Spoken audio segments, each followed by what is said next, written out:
Hello lovely viewers, আসসালামু আলাইকুম। আজকে নতুন রকমের একটা রেসিপি আপনাদের সাথে শেয়ার করব, আর সেটা হচ্ছে খুবই মজার ডিম দিয়ে আলুর ডাল। এই রেসিপিটি আপনারা অবশ্যই একবার ট্রাই করবেন, আশা করছি সবার ভালো লাগবে। তো এখানে আমি আলু ম্যাশ করে নিয়েছি 4 থেকে 5টা। দিয়ে দিচ্ছি 1 চা চামচ ধনিয়া গুঁড়া, 1 চা চামচ জিরার গুঁড়া, 1 চা চামচ লাল মরিচের গুঁড়া, হাফ চা চামচ হলুদের গুঁড়া দিয়েছি আর 1 চা চামচ লবণ দিয়ে দিয়েছি। এবার 5.5 কাপ পানি দিয়ে এই উপকরণগুলো আমি মিশিয়ে নেব। এই তো দেখুন, আর একটা জিনিস খেয়াল রাখবেন, আলুর মধ্যে যাতে কোনো গুঠলি না থাকে।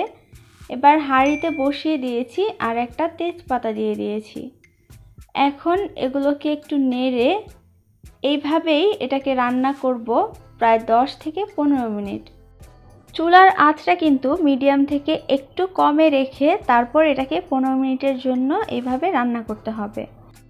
এবার ডালটাকে বাগার দিয়ে নিতে হবে। তার জন্য একটা প্যানে দিয়ে দিচ্ছি 2 টেবিল চামচ তেল, দিয়ে দেব 1 চা চামচ 5 ফোড়ন। এবার 5 ফোড়নটা হালকা করে ভেজে দিয়ে দেব আমি এখানে 2 টেবিল চামচের মতো রসুন কুচি নিয়েছি, সেটা রসুনটাকে হালকা একটু ভেজে দিয়ে দেব হাফ কাপ পরিমাণ পেঁয়াজ কুচি। পেঁয়াজটাকেও ভেজে নিচ্ছি। এবার সবগুলো ব্রাউন করে ভাজা হয়ে গেলে, পুরোপুরি নয়, দেখতেই পাচ্ছেন, ঠিক এই পর্যায়ে দিয়ে দিচ্ছি 2টা শুকনো মরিচ আর 4 থেকে 5টা কাঁচামরিচ। কাঁচামরিচটাকে মাঝখান থেকে একদম ফালি করে নিয়েছি। এবার দেখুন, একদম ব্রাউন করে ভেজে নিতে হবে, যেই রকম আমাদের পেঁয়াজ বেরেস্তা হয় ঠিক সেই রকম।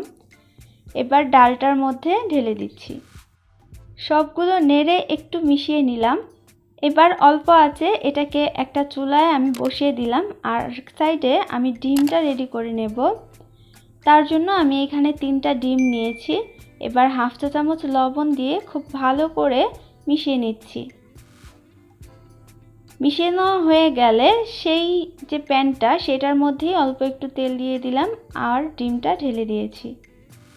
ডিমটা একটু ছড়িয়ে দিচ্ছি। আমরা নর্মালি যেভাবে ডিম ভেজে থাকি ঠিক সেইভাবেই ডিমটাকে আমি ভেজে নেব। এইবার নিজেদের পছন্দ অনুযায়ী ডিমটাকে কেটে নিতে হবে। আমি কেটে নিচ্ছি এইভাবে, একটু দাগ কেটে নিলেই কিন্তু ডিমটা কেটে যাবে। এইবার সেই আলুর ডালের মধ্যে এই ডিমগুলো ঢেলে দেব। ডিমগুলো ঢেলে একটু মিশিয়ে নিতে হবে। এই পর্যায়ে লবণটা দেখে নেবেন ঠিক আছে কিনা। আমি উপর থেকে একটু টালা জিরার গুঁড়া দিয়ে দিচ্ছি, এতে করে সুন্দর একটা স্মেল হয়। আপনারা চাইলে স্কিপ করলেও পারবেন। আর আপনাদের কাছে যদি টাটকা ধনিয়া পাতাটা থাকে তাহলে এই পর্যায়ে সেটাও দিয়ে নিতে পারেন, এতে করে এর স্বাদ আরও দ্বিগুণ হয়ে যাবে। এই রকমই নিত্য নতুন রেসিপি পেতে আমাদের চ্যানেলটি সাবস্ক্রাইব করতে ভুলবেন না। আজ এই পর্যন্তই, সবাই অনেক ভালো থাকবেন।